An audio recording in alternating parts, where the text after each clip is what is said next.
Ibinalita ni Vice President Jejomar Binay ang pagpupulong na mga kinatawan ng Pilipinas at Saudi Arabia kaugnay ng posibleng pagpapalawig para makumpleto ng mga Pilipino ang kanilang mga requirements.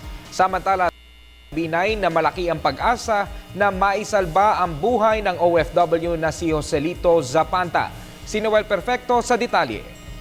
Ipinagmalaki ni Vice President Jejomar Binay, Presidential Advisor for OFW Concerns, na mayroong good news na may babalita ang pamahalaan, partikular sa pinatutupad na crackdown bunsod ng kampanyang Saudization sa Kingdom of Saudi Arabia.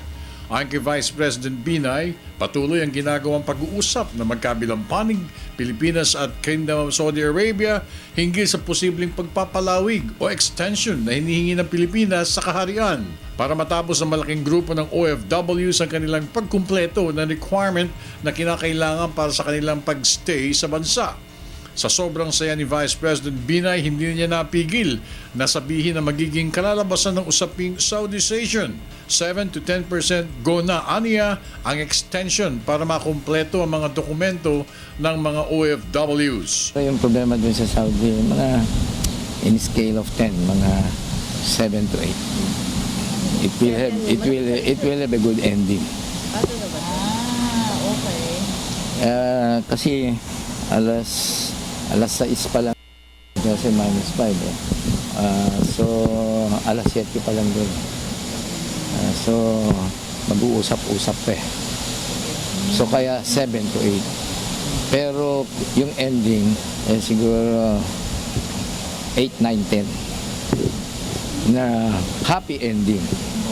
Tungkol naman sa usaping pagbitay sa OFW na si Joselito Zapanta, masaya rin sinabi ni Vice President Binay na malaki ang pag-asa na hindi matutuloy ang pagbitay sa kababayan nating si Zapanta sa ngayon, matapos na pumayag na makipag-usap rin ang magkabilang panig ng usapin ang mga kamag-anakan ng Sudanese na biktima at ang kamag-anakan at abogado ng bibitayang Filipino OFW.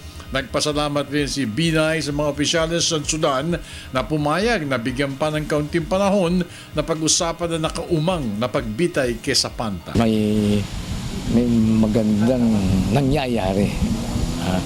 So mukhang nag-uusap. Ako touch ako nag-uusap. Kasi si Ambassador Tapang deputy ito sa UMO eh. Sabi niya yung kay Zapanta medyo maganda ang balita. So I suppose kasi tinutulungan tayo ng Sudanese ambassador doon. Tapos, pumayag na makipag-usap. So, ang ano din rin, most likely scenario, pwedeng ma-extend o pababa yung ano? Hindi pwedeng magbaba yung mag-extend muna. Para sa Telebisyon ng Bayan, ako naman si Noel Perfect.